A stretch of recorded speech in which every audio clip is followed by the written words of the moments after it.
अस्सलाम वालेकुम दोस्तों, अगर आप फेसबुक वगैरह यूज़ करते हैं या इंस्टाग्राम वगैरह तो ये वीडियो आपके लिए है। ये एक स्कैम वीडियो है। स्कैम हो रहे हैं आजकल बहुत फेसबुक वगैरह पे। तो एक वीडियो मैंने खुद अपने बनाने की कोई मैंने कहा कि मैं बनाऊं अवेयरनेस के लिए, जो खुद मेरे साथ करने की कोशिश की किसी ने स्कैम। लेकिन चूँकि इन चीज़ों को मैं अल्हम्दुलिल्लाह अल्लाह ताला ने मुझे इसकी अकल दी हुई है और मैं जल्दी किसी लालच में नहीं आता, तो मैं आपसे वीडियो के बारे में शेयर करूंगा और बैकग्राउंड में पूरी मैं उसकी डिटेल भी डालूंगा ताकि आप जान। मैं आपको बता रहा हूँ, आप बताने का सिर्फ मकसद है कि आपके साथ भी ये हो सकता है आपको, ताकि आपके साथ अगर कोई स्कैम करना चाहे तो आपको पता चल जाए। मैं एक रात को काम कर रहा था अपने मोबाइल पे, तो मुझे एक मैसेज आया। पहले फेसबुक पे मैसेज आया, मैंने कोई रिप्लाई नहीं दिया। कोई औरत थी गैर मुल्की, मेरा उससे मतलब कोई लेना देना भी नहीं था, अमेरिकन थी। एक मैसेज करा, फिर उसने 2-3 दिन के बाद मुझे मैसेज करा, मैंने लेकिन रिप्लाई नहीं, 2-3 दिन मैं रिप्लाई नहीं देता रहा। मैंने कहा बस वैसे फजूल लोग भी होते हैं ऐसे फेक आइडिया वगैरह बना के परेशान करना। लेकिन तीसरे दिन उसने मैसेज करा और मुझे पूछा कि आप पाकिस्तान से हो और आप अरशद हुसैन को जानते हो। उसने बाकायदा एक नाम लिया, ऑयल डीलर का नाम लिया और बाकायदा उसका पूरा बायोडाटा मुझे बताया। फिर मैंने थोड़ा सा तजस्सुस मेरे दिल में जागा, मैंने कहा बात करने में क्या हर्ज है। मैंने उससे बात करनी शुरू कर दी, तो उसने मुझे कहा नहीं, मैं फेसबुक पे आपसे बात नहीं कर सकती, अगर आप मुझे व्हाट्सअप वगैरह पे आए तो मैं आपको अपना नंबर देती हूँ, आप मुझसे बात करें। बस वो एक इंसान के दिल में तजस्सुस होता है। मुझे उस टाइम मेरी सिक्स सेंस ने कहा शायद कोई ये स्कैमर है। मैंने कहा चलो क्या फ़र्क पड़ता है, इससे बात करने में क्या जाता है। मैंने व्हाट्सअप नंबर उसने मुझे सेंड करा, मैंने भी रिप्लाई दिया। तो फिर उसने मुझे बताया कि देखो मैं एक बैंक में मैनेजर हूँ, और उसने अपनी मुझे पिक वगैरह और बैंक के मैनेजर के ऊपर जो उसने पिक एडिट करी हुई थी, जो भी थी, एक पिक लगाई हुई थी लेडीज़ की और मुझे सेंड करी। साइंस स्ट्रीट बैंक है जो अमेरिकन का तीसरे नंबर पे बैंक था। ये कोरोना के दौरान डिफ़ॉल्ट हो गए तो, और काफ़ी उनकी ब्रांचें बंद हो गई। तो उसने एक बैंक वगैरह का मुझे बताया कि ये बैंक है, और मैंने जाके उसी टाइम मैप में सर्च करा, बैंक था लेकिन वो बंद था, मतलब डिफ़ॉल्ट होने की वजह से बंद हो चुका था। ये मैंने देख लिया। मैंने उससे नहीं बताया कि मैं ये चीज़ देख चुका हूँ। फिर उसने मुझे अपनी पिक वगैरह दी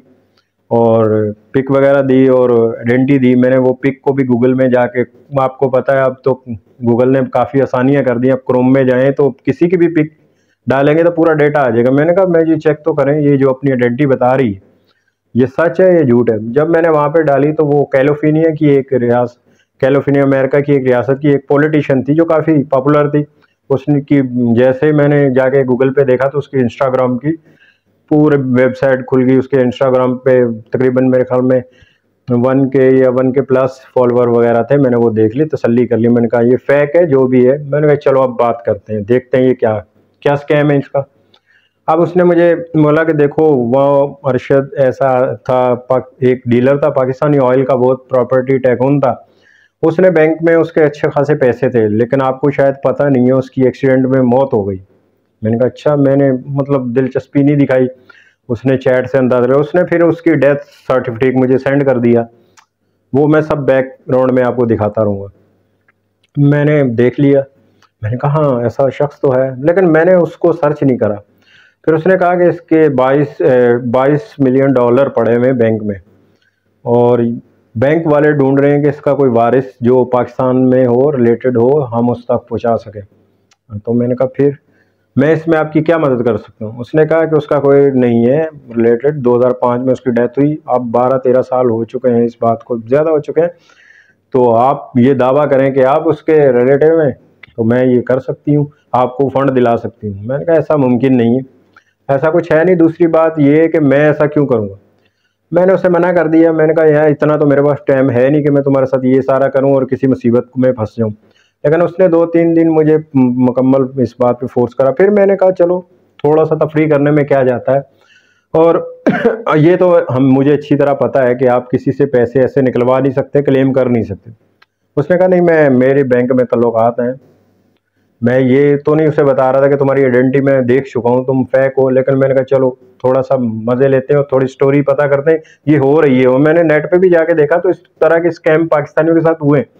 और उसमें जो मेन चीज़ थी, उसने मुझे कहा कि पैसे जब हमारे आपस में डिवाइड होंगे आधे आधे, तो कोरियर के ज़रिए आधे पैसे आपको मिल जाएंगे आधे। जब वो उसने ये बात करी कोरियर, तो मैं एक आपको बता दूं, जो भी आप मेरी वीडियो देख रहे हैं, ये बात तय है, आप कभी भी किसी से भी बात करेंगे, बैंक कभी कोरियर के जरिए आपको पैसे नहीं भेजता, ये बात 100% तय है। बैंक कभी किसी से छुप के कोई काम नहीं करता। आपको बैंक पैसे देगा, आप पाकिस्तानी गवर्नमेंट से राब्ता करेगा, फिर देगा। कोई अगर आपको ये बात बना रहा है कि मैं आपको पैसे दे रहा हूँ, चैरिटी दे रहा हूँ, बहुत सारे लोग इसमें, आप नेट पे जाके सर्च करें, मैंने फिर स्टोरियां काफ़ी देखी, बहुत सारे लोग लूटे। तो मैं आगे बताता हूँ कैसे वारदात करते हैं।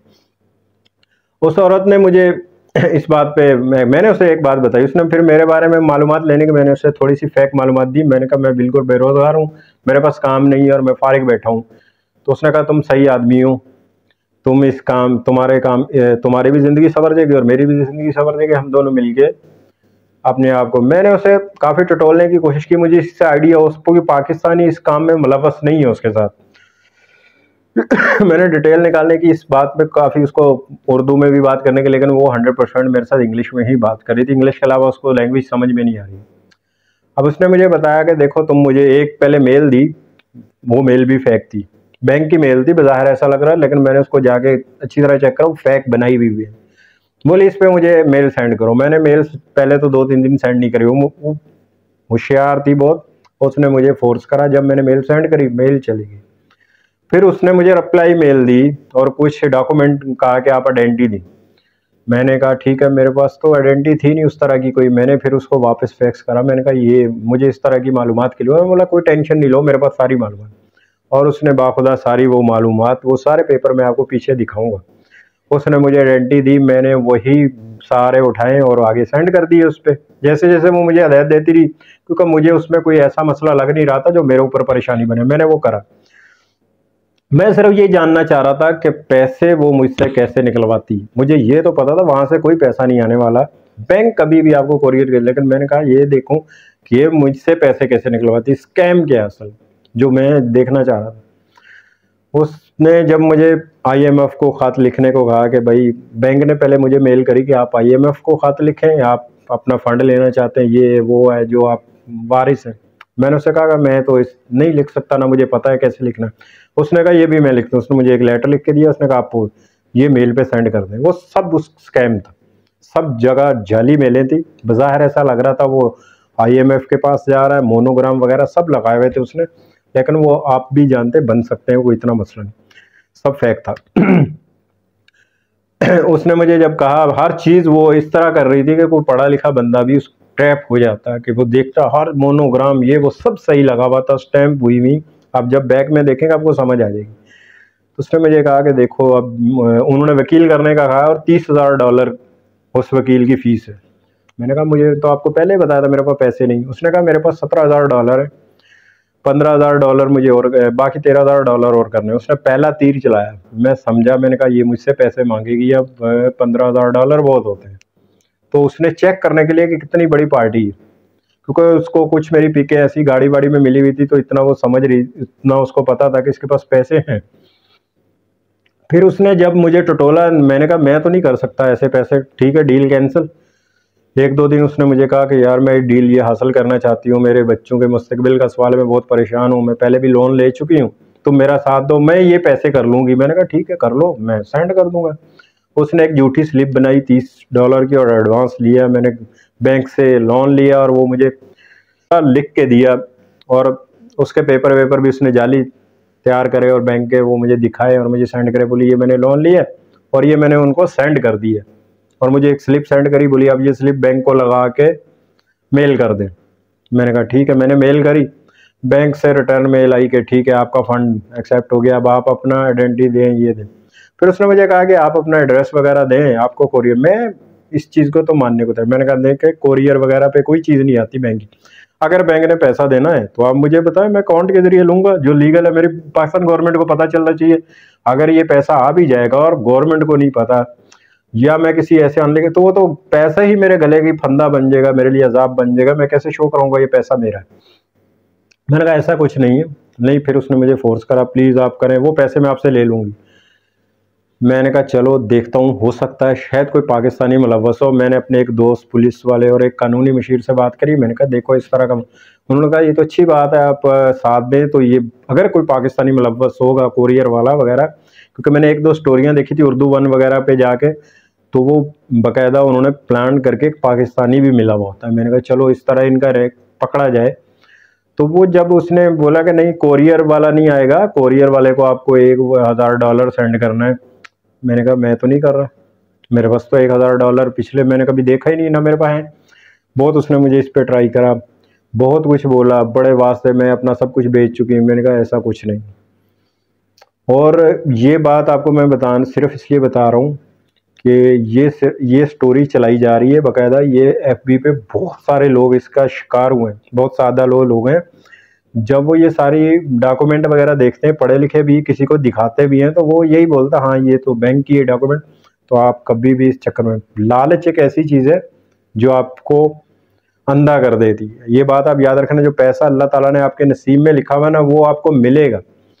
जब भी आपको कोई चोर दरवाज़ा दिखा के बड़ा लालच दे के आपसे थोड़ा पैसा निकलवा रहा हो, वो थोड़ा नहीं आपके लिए बहुत है। $1000 ही उनका टारगेट होता है, कोई लाखों डॉलर नहीं होता।